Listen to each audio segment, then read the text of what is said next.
காலை நேர பிரதான செய்திகளின் ஊடாக நர்மதா சிறில் முதலில் தலைப்பு செய்திகள். சொகுசு பேருந்துகளை இறக்குமதி செய்ய அரசாங்கம் நடவடிக்கை. வாகன இலக்க தகடுகள் தொடர்பில் வெளியான முக்கிய அறிவிப்பு.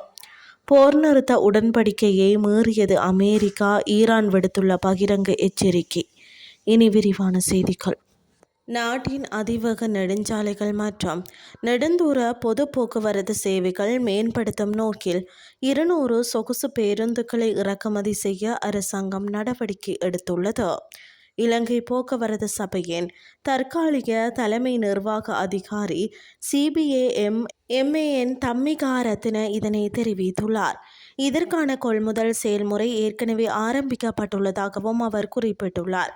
இதற்கமைய நீண்ட விடுமுறை நாட்கள் மற்றும் பண்டிகை காலங்களில் கொழும்பிலிருந்து தங்கள் சொந்த ஊருக்கு பயணம் செய்யும் மக்களின் போக்குவரத்து தேவையை பூர்த்தி செய்வதே இந்த திட்டத்தின் முக்கிய நோக்கமாகும் என தெரிவித்துள்ளார். இறக்குமதி செய்யப்படும் பேருந்துகளில் சுமார் 170 பேருந்துகள் அதிவேக நெடுஞ்சாலைகளில் சேவைகளுக்காக பயன்படுத்தப்பட உள்ளன. மீதமுள்ள பேருந்துகள் கொழும்பிலிருந்து நாட்டின் தொலைதூர பகுதிகளுக்கான நெடுந்தூர சேவைகளில் ஈடுபடுத்தப்பட உள்ளதாகவும் தெரிவிக்கப்பட்டுள்ளது. நாட்டில் நீண்ட காலமாக தாமதமடைந்துள்ள வாகன இலக்க தகடுகளை அச்சிடும் பணிகள் மீண்டும் ஆரம்பிக்கப்பட உள்ளன.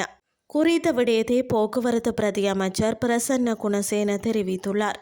இதனடிப்படையில் எதிர்வரும் ஜூன் மாதம் 10ஆம் தேதி குறித்த பணிகள் ஆரம்பிக்கப்பட உள்ளன. இது தொடர்பாக அவர் மேலும் தெரிவிக்கையில், வாகன இலக்க தகடுகளை அச்சிடுவதற்காக புதிய நிறுவனம் ஒன்றுக்கு விலை மனு வழங்கப்பட்டுள்ளது.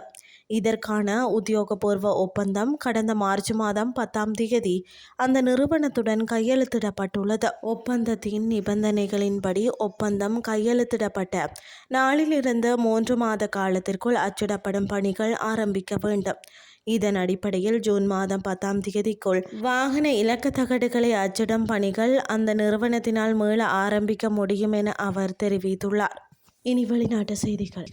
கோர்முஸ் நீரிணையை நோக்கி சென்ற ஈரானிய எண்ணெய் கப்பல் ஒன்றையும் ஐக்கிய அரபு அமீரகத்தின் புஜைரா துறைமுகத்திற்கு எதிரே நீரிணைக்குள் நுழைந்த மற்றொரு கப்பலையும் அமெரிக்கா இலக்கு வைத்துள்ளதாக ஈரானின் காதம் அல் அன்பியா மத்திய தலைமையகத்தின் ஊடக பேச்சாளர் தெரிவித்துள்ளார். இதன் மூலம் அமெரிக்கா போர் நிறுத்த உடன்படிக்கையை மீறியுள்ளதாக ஈரான் ஊடகங்கள் செய்தி வெளியிட்டுள்ளன. பிராந்தியத்தில் உள்ள சில நாடுகளின் ஒத்துழைப்புடன் கமீர், சிரிக் மற்றும் கெஸ்ம் தீவு பகுதிகளில் உள்ள பொதுமக்களின் குடியிருப்புகள் மீது அமெரிக்கா வான்வழி தாக்குதலை நடத்தியுள்ளதாகவும் அந்த குற்றம் சுமத்தப்பட்டுள்ளது.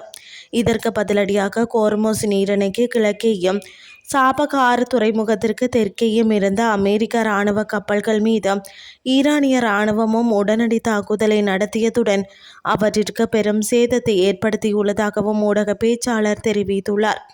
இதன்படி எந்தவொரு ஆக்கிரமிப்பு நடவடிக்கைகளும் எவ்வித தயக்கமுமின்றி ஈரான் மிக கடுமையான பதிலடி கொடுக்கும் என அமெரிக்காவிற்கு அதன் நட்பு நாடுகளுக்கும் ஈரான் எச்சரிக்கை விடுத்துள்ளது. இத்துடன் செய்திகள் யாவும் நிறைவடைகின்றது. அடுத்த காலை 8:30க்கு எதிர்பாருங்கள். நன்றி.